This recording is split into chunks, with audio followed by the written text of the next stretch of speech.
Okay guys, dito ako sa likod bahay namin. Inilatag ko rito yung panel ko, yun o, yung maliit na panel. Kita nyo ba? Yun, panel ko yun. Pausog ko dun. Pausog ko pa pala rito para kuha niya yung araw lahat. Yan. Pasilaw. Yan, isa na. Yan yung panel. Yan. Papakita ko sa inyo paano mag-test ng voltage ng panel. Tsaka, although napakita ko sa nakaraang video, pero ito, papakita ko sa inyo ng yung voltage niya, tsaka yung amperahe niya na walang load. Baga, ito lang. Ito yung connector natin, di ba? Okay? Okay. Yan yung tester natin, no?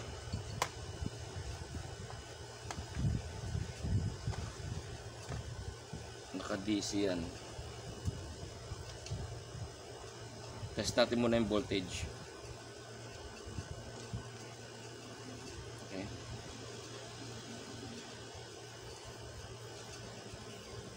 (22 volts, 20 volts DC ang pinoproduce niya. Ngayon yung amperahe niya, tingnan natin.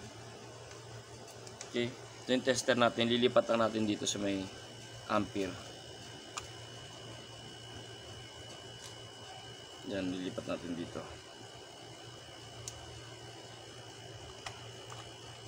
Okay, maximum yan is 10 ampere.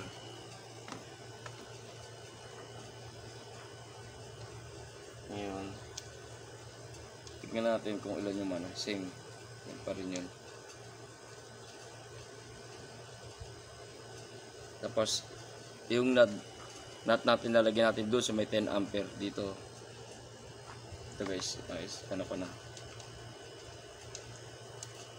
Ito. Yan. Ito sa nut natin. Sa knob. 10 ampere. Tingnan natin ilan inaani nung yung malit na panel. Baba, no? Yan lang, oh. Pero hindi ko alam kung sa bubong ilalagay yan, kung mas mataas pa yung araw kasi ngayon nandiyan lang siya. Okay. 6.21. Okay, sunod naman ito. Ito yung malaki yung bagong bili natin na panel. Okay. Set ko lang. Kaya dyan yung natin, no? Panel natin, yung mahaba. Ito yung maliit kanina. Tignan natin kung ilan yung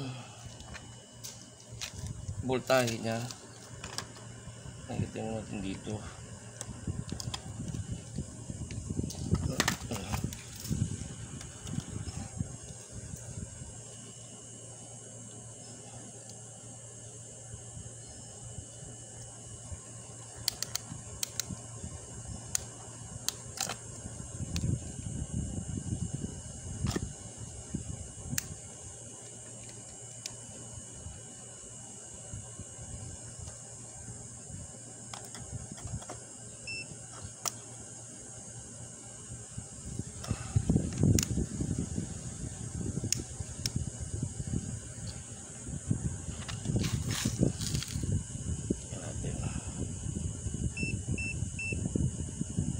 Ito 24 volts. Kanina 20 volts yung maliit. Ito 24 volts. Ngayon sa naman, sa amperahe naman,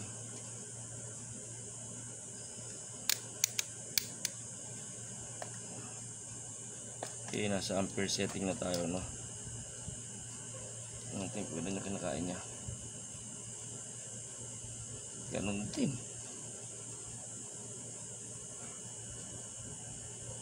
Parang mas malakas pa yung isa, pero nasa shade kasi, oh. Ito kalahati.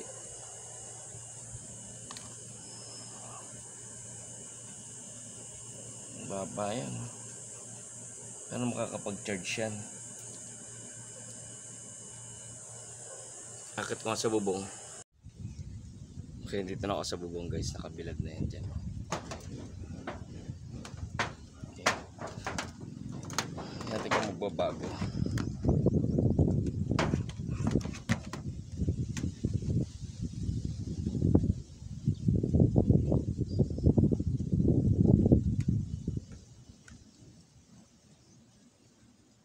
1.7. Yes, tumitindi pa pagka mataas yung araw siguro. Okay, 1.7 ampere. Sug pa natin. Na-adjust ko ng konti. 1.7 pa din.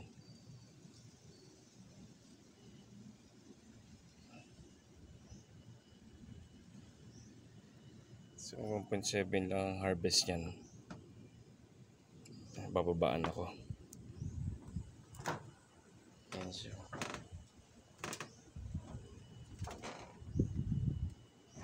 Natin dito sa taas.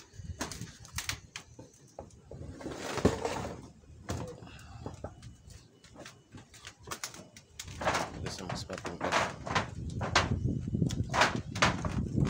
Ayan, tingnan natin.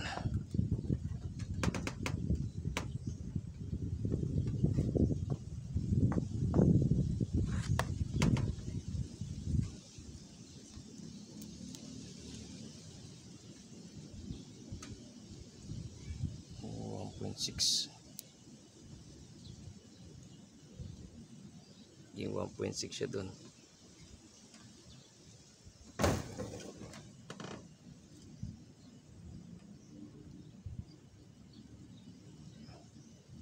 .6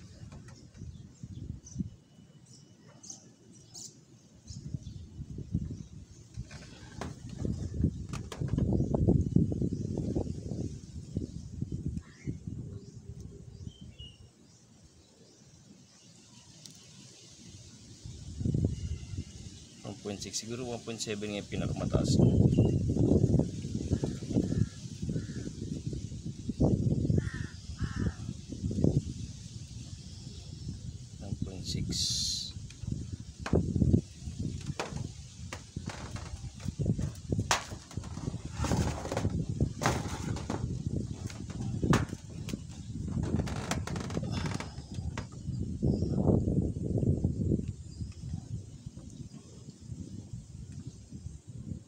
1.6 pa din. Okay, yan. Testingin natin yung maliit. Tingnan din yung panel natin, isa. Maliit. Testing natin. Ilan yung bibigyan yung amperahe.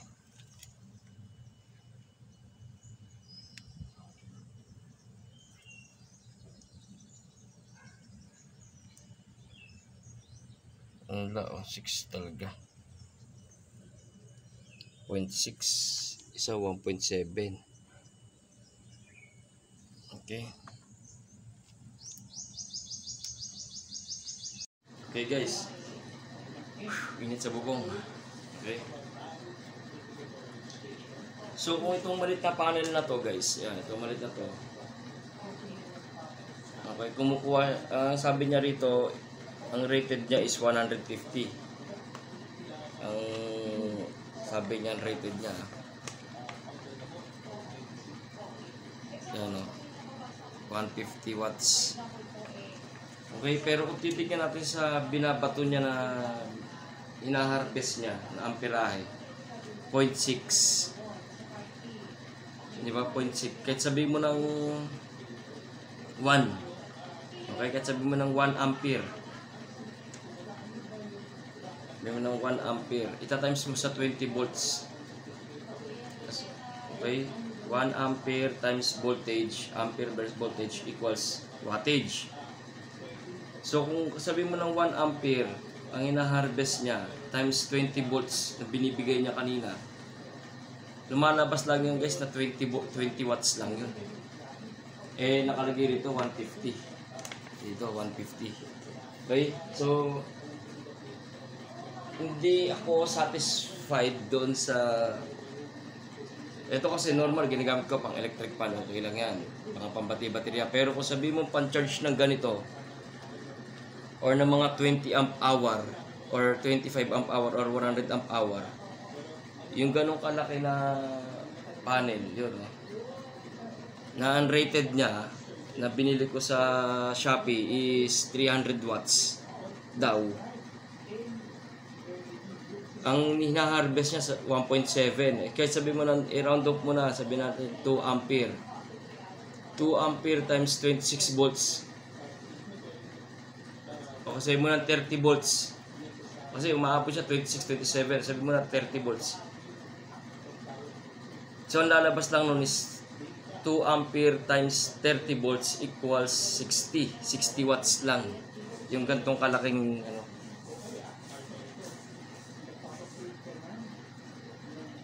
Gantong kalaking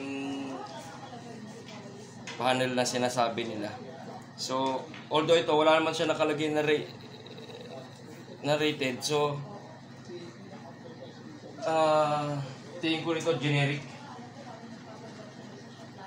generic na solar panel yan. Sa 1.7, for beginners, okay lang yun siguro. Kung mag-charge tayo ng mga motor ng baterya, okay lang yun. Yung 1.7 to 2 ampere, okay lang yun. Pero kung sasabihin mo pang solar setup mo sa bahay, masyadong mababa yung 1.7 para kargahan niya yung baterya ng 25 amp hour. Ibig sabihin 25 hours. In 24 hours lang tayo sa isang araw. Kung 25 amp hour yung baterya mo, kulang pa yung isang araw bago ma-full charge. So hindi ubra, lalo na kung mataas yung battery capacity mo. Kung halimbawa 100 amp hour ka, ibig sabihin kung 2 amp hour lang siya, 2 ampere lang, niround off pa natin. So yung 100 amp hour, parang ilang oras yun, diba? Parang 25 hours. Mauubos na yung baterya mo, hindi ka pa nakakapag-charge. Okay, so mababa yun para sa akin, yung 1.7. Pero for start nga, for beginners, may pwede yan. Pero ang presyo nito guys, nabili ko to parang less than 1,950 pesos yata. So basically dun lang yung presyo niya. Kaya yun din yung ano niya. So ni-round up ka, siguro 52 to 60 watts lang yan. Hindi yan 300 watts na solar panel. Okay, pati yung isa ko kanina, naka-rated siya ng 150, hindi siya 150. Para sa akin yan, sabi mo ng 20 watts lang yan, parang ganun lang. Napakaliit. So, pero for basic usage, like yung mga ganito, mga ganitong electric fan, yan, yung mga china-charge, okay na yan. For cellphones, okay na yan.